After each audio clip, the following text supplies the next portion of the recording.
Stumpy, the Three-Legged Alligator. This book was written to help people who feel they have an impairment that it should not keep them from being who they want to be. It should not stop them from doing what they want to do.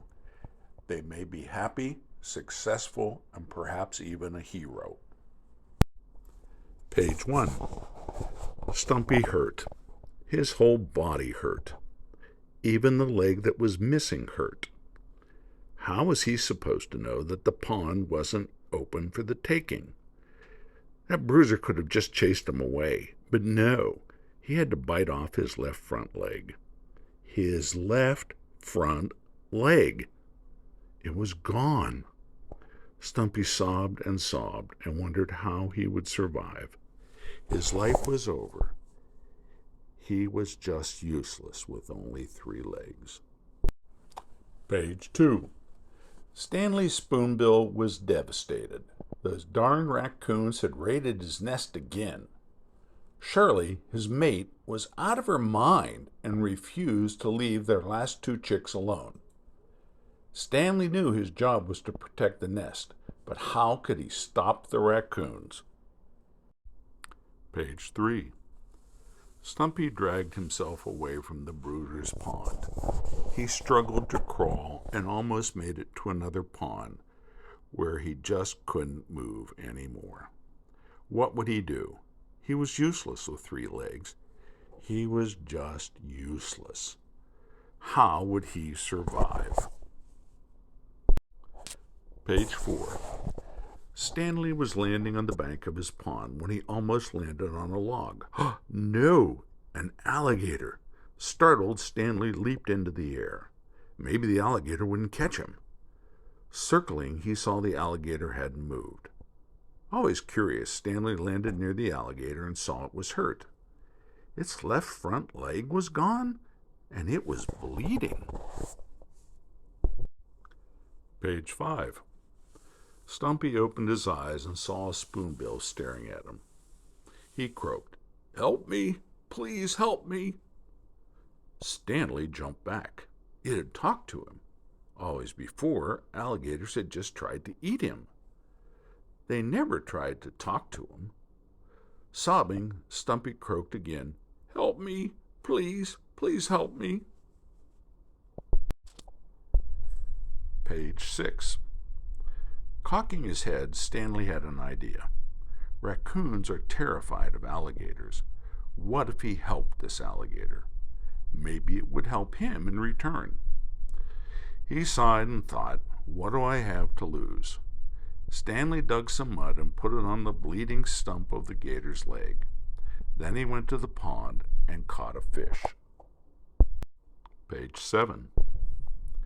Stumpy looked up, and the Spoonbill was standing over him with a fish. The Spoonbill dropped the fish in front of his jaws. Stumpy was able to gulp the fish down. The Spoonbill said, "My name is Stanley. I just put mud on your leg to stop the bleeding.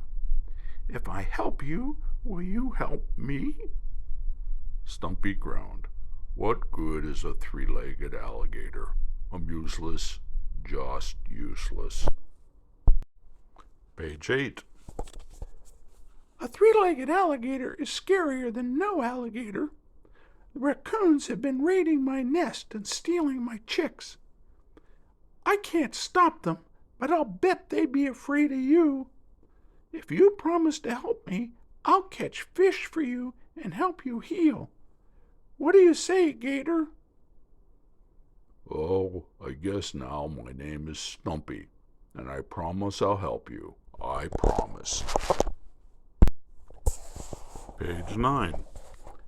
Stanley said, Okay, Gator, I'm going fishing. You're going to need a lot of fish to get strong and heal. Many, many fish later, Stumpy had the strength to move and slide into the pond. It was a nice pond, lots of fish and good mud to lie in. Page 10. Stumpy heard squawking and lifted his head. Stanley and a female Spoonbill were flying and squawking while 3 raccoons were climbing into the nest. Stumpy started swimming toward the nest and let out a huge bellow. The raccoons froze, and as Stumpy got closer, he bellowed again. The raccoons screamed and fled. Page 11. The female spoonbill spiraled down and landed in the nest. The two chicks were huddled in the corner, terrified of the raccoons and the enormous bellow they had heard. Stumpy bellowed again, and then he bellowed, "I'm not useless." Page 12. Stanley landed right on Stumpy's back. You did it! You did it! You saved my last two chicks. Grinning, Stumpy grunted. "Oh, I guess a three-legged alligator is good for something after all." Page 13. Stanley looked over at his happy wife and said, My friend, you will get more fish than you can ever eat. Stumpy did get more fish than he could eat, but he grew and he got strong with all that food. He didn't let his missing leg stop him from protecting his friends.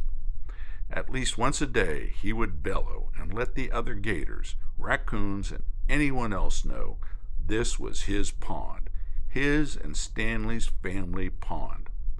He was useful. Page 14. So the unlikely friendship between a spoonbill and an alligator flourished. Stanley and Shirley never lost another chick. Page 15. Years later, their grandchildren were still feeding Stumpy, and he never, ever left a raccoon near their nest. Maybe more importantly, Stumpy realized you could be useful and successful no matter how you were impaired. That is the end of the story for today. I hope you've enjoyed this reading of Stumpy the Three-Legged Alligator. If you've liked this book and would like to purchase it in a paperback, please go to Amazon or your favorite bookstore and you can order it there. If you'd like to look at what other books William G. Bentram has written, you may go to the website shown on the screen, www.bentram.info, and find information on all the books. Thank you for listening.